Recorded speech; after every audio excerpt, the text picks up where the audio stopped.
Hello and welcome back to my channel Shellarty.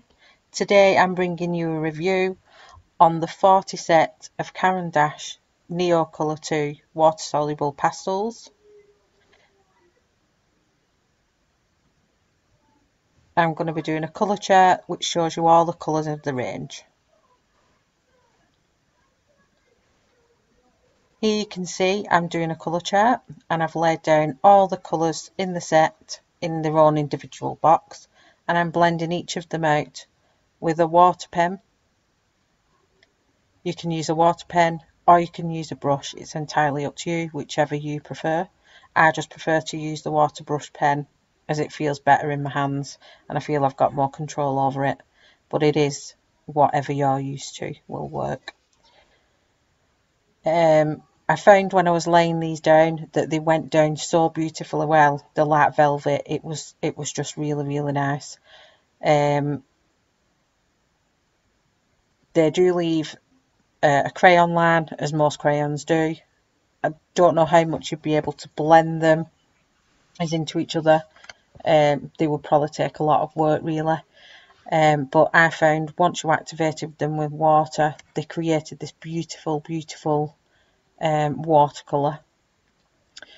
As you can see as well, they are really bright, whether you use them as a pastel or whether you activate them with water, turn them into a watercolour, you get the same amount of brightness regardless of which way you use them. They are fantastic. They are a wax and oil based pastel and they can be used on many different papers.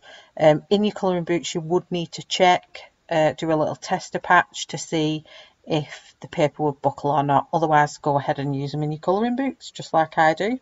They are extremely light fast as well, so the sunlight won't affect the vibrancy of your colour. They can be used on wet or dry materials. They can be used on wet drawings. You can use them for glazing, wet on wet. You can use them just like watercolours for a full picture. You can put them on a mixing board and do a full watercolour painting with them. It's whatever you want to do with them is best. I found them to blend out amazingly well. As you can see, when I did water them down, it completely got rid of the crayon lines and it just blended seamlessly. I used them in a background and all three colours just merged with each other really well. I was really impressed with them, and they would be a great addition to anybody's media collection. I don't regret buying them whatsoever. They've made my backgrounds amazing and I'm so impressed with them. The video that you see playing at the top is me doing a background with the Neocolours. I will be doing a video which covers how I did the background and how I coloured the rest of the colouring page in. I used Caran Pablos and the Neocolours, so subscribe to my channel and press the bell button to get notifications.